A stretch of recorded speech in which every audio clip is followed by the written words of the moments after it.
They are $1 million. Please welcome our final girls panel. I will read out their names, okay? Adrienne King.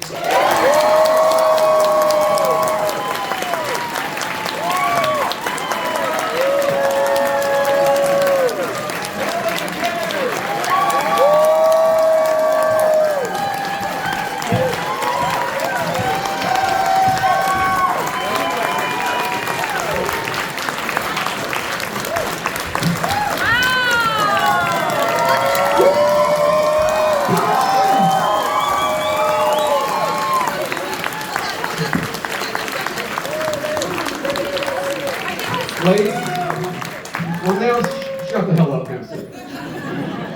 Ladies, I don't know. I know you're a bigger city. Yeah, go ahead and get your pictures. I know you do some bigger.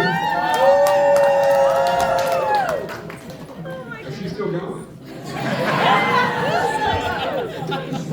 Oh my God, it takes me a long time to figure it out. That's okay. I know you did. You do some bigger cities, but I mean, do you feel much more love than that? I mean, this is amazing. I know right now that one of these things doesn't belong up here. So I'm going to shut the heck up and I'm going to let you all ask some questions. Who wants the first question? Come on down. Who's my first victim on The Price is Right? Sir, Star Wars. Is that a Star Wars shirt? Nice hat. Come on up and then we'll go from there. Line up behind him, please, and then we will go from there. Just come on over and line up behind this gentleman here with the cool Star Wars shirt. Aw, you're adorable.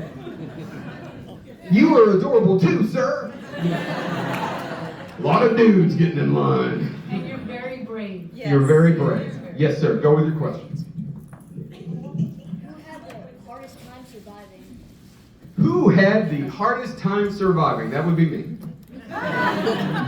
Just You mean say. in a movie or now? Because it's pretty tough now.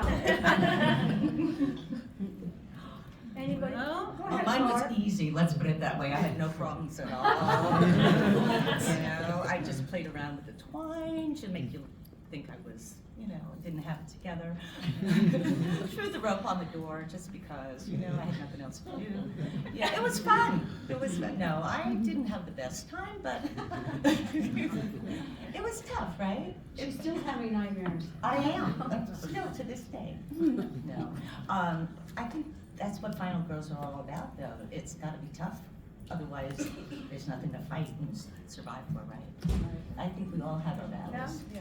Yeah, there's no movie if it's easy to survive. That's true. It's a That's 10-minute true. movie. That's right. All right. Is that it? Thank you. Okay. Hopefully Thank it you so helps much. sir. everybody fight. I always thought of Jason and our films as fighting your own individual monsters. You could imagine your own personal monsters and fight them through us. Wow. So, what did you guys have to do for your voices, having to scream day after day, scene after scene, in agonizing terror? I mean, that had to be hard on your voices. Tea, honey, and at the end of the night, tequila. I didn't get the tequila. I was on the wrong movie.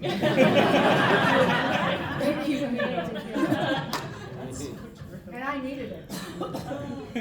Could have used some good old It's bourbon, I'll tell you true. about.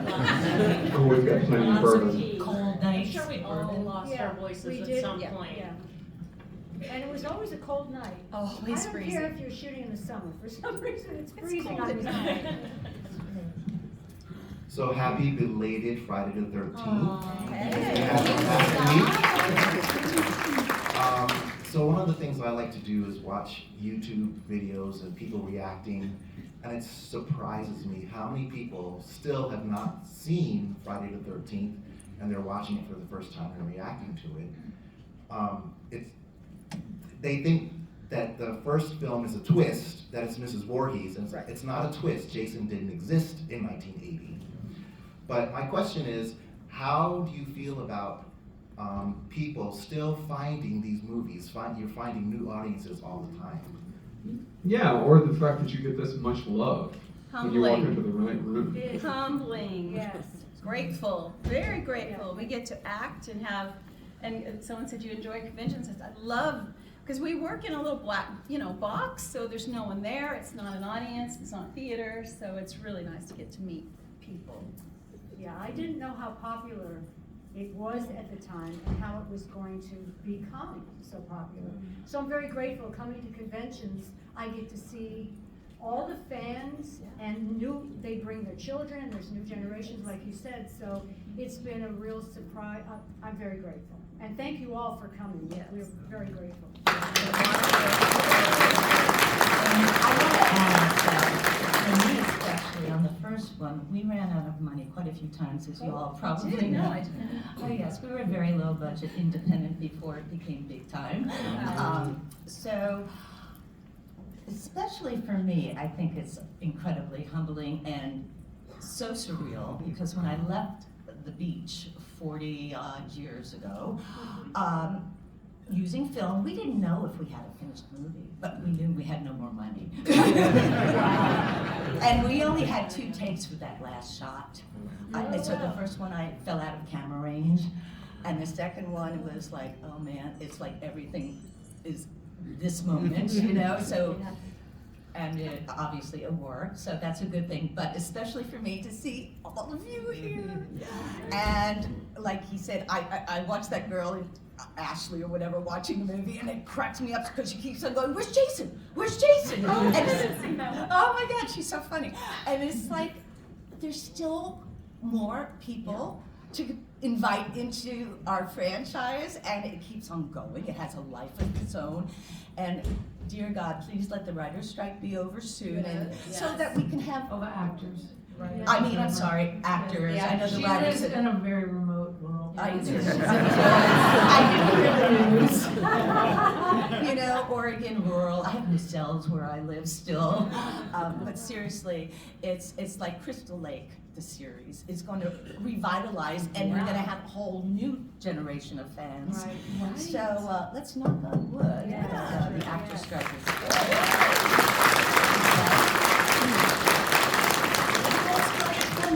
so little. It shows you if you have passion, anything is possible. Well, I like just the idea that, that new people are seeing these films, because there is sort of an enjoyment of just kitschiness and fun, as opposed to just, as they call it, torture porn or something like that. Yeah. I mean, I think that's why we're all here, is because it's really fun, like a roller coaster, Exactly. not fun like real life. I think we all feel a release. Plus, in the confines of a theater or your living room, you feel safe. And it's fun, especially since you know the ending, to watch it over and over again. And I think we need that sense of safety, especially now. Yeah. And escapism. Yes, for sure. And I think these older films, there's more escapism, whereas the newer ones, from my point of view, are a little bit more violent, and I can't watch them. They're too real. Yeah. Because life is really tough. So you kind of want to escape, and I think our films, even though they're horror Your films, films. they're fun. Yeah, you're I don't think the new ones are fun, but that's just my opinion. Unless you're a freak and you like that kind of thing. There are some freaks in this crowd. There's a freak on the stage. There's a couple. And it's her. Thank you. Yeah, we're gonna have a good time. Yeah. So I'm just curious if any of you have watched each other's films, and if so, which one, besides your own, which Friday the 13th is your favorite? 1 and 2. An addict. I've seen 1 and 2, and I've watched 3. 1, 2, 3, 4. I've seen part 5. I saw part 4, because when I got cast, I had never seen any of these. I'm not a horror fan, so I said to Paramount that I need to know what this is about. So they had me sit and watch part 4, which I thought was great. But it was great introduction for me to know what I'm getting into, to see part 4. Because Corey Feldman was in part 5 of them. So, yeah. And for me, the first night of shooting, we had almost all night shoots in Vancouver, which is where we shot 98% of the film. And night one, we were all waiting to take our turns on stage, and we watched 1 through 7 back to back. The entire evening, the whole time.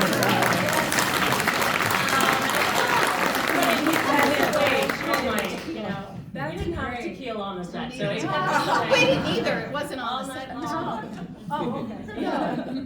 I think all of our budget went to booze. We heard that. All of our budget went to rain machines. We had no budget. Yes, ma'am. Hi, ladies. I just want to know, what does your immediate family think about you being a part of the Jason franchise? Well, number one, I don't like to say Jason franchise. How about the Final Girl franchise?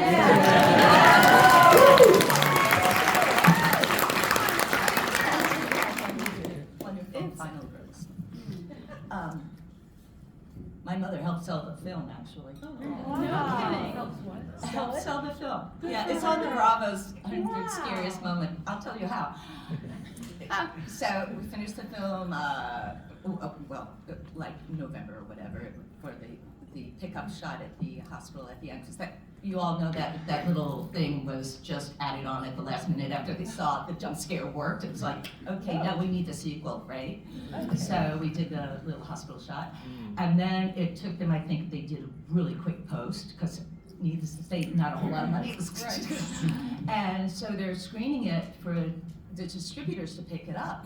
And it's New York City, Magno Studios, anybody who knows. It's just, maybe 25 seats in the theater. And so Sean Cunningham tells me he's going to screen it for a couple of distributors, studios, and I say, my mom's in the city today, can I have her come? And I hadn't seen it either, right? So, let's start. So we're sitting in the second row. Sean is in the back row with the two guys sitting in the back. And we're good into the strip Monopoly scene. Like this. Okay. Now we get to the infamous scene, and she is so ready. It's in January, she's got her coat over there, she is ready to get out of there. She's seen enough. And she puts on her coat, and I'm like, and so she's, she rolls her eyes, big roll. And it's like, okay, Henry Manfredini, do your music. Yes. Lulls her into this little place where she's like, okay, boom, boom, 15 feet into this. I screamed a scream that finally I realized where my genetic scream genes came, right? Good screams. I turn around and whip around, and Sean is shaking the hands of Mr. Paramount and Mr. Warner Brothers. And my mother claims that was it was it. because of her.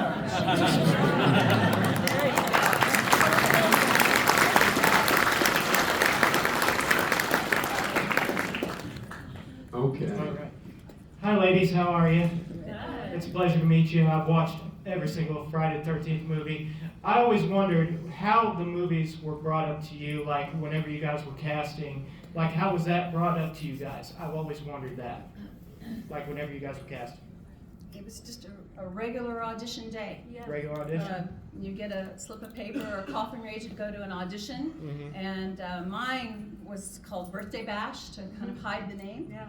And went in, and then callbacks started, and I was a fan. So Right. callbacks started, and my husband was reading the script, and he went, "This is Jason. This is Jason." I'm like, no, it's a C thing. I'm like, "It is." And then Wow. It was exciting, Yeah. really exciting from then. I had no idea what it was, and it Yeah, was you- called, and it was called repetition. Oh, And, okay. Interesting. and even if they had told me it was, You wouldn't have I known. wouldn't have known, so they didn't need to lie to me. And the audition process was pretty quick for me, and during the audition, there were lines to read, obviously, but then the director and Frank Mancuso Jr., who was the producer, said, "I would like you to do an improv, so leave the room and enter, and as you enter the room, you're being murdered." Right. You're common every day. Yeah. So I said, "Can you give me a minute?" 1 minute. So I close the door. So I went in. The only thing I remember at the end was I was on the floor with my back to the wall and the whole group of Paramount people, and they were all like this. So I thought, well, I either did a great job and got this, or I was really terrible. Because it was the same face. But anyway, before I got home, they had already called my agent, so it was a great prize. That's very cool. Mine took the entire summer of 1979. It was an open call, and every actor and actress in New York City Yes. between the ages of Same. 15 and 30 Yeah. showed up for an open call, and so it was call back after call back after call back, and then pairing and pairing Yeah. and pairing, and then I got down to maybe the final 6 they were considering for Alice, and we all screen tested. Oh. And Yeah. and again, total improv. And I was up and down and crawling and screaming and and yeah, at the end of it, I really felt like I had gone the distance. Yeah. And that afternoon, I did get the call from Sean, and he says, "You're my Alice," and I said, "Yes." So, but it took a long time. That is a while. I think they knew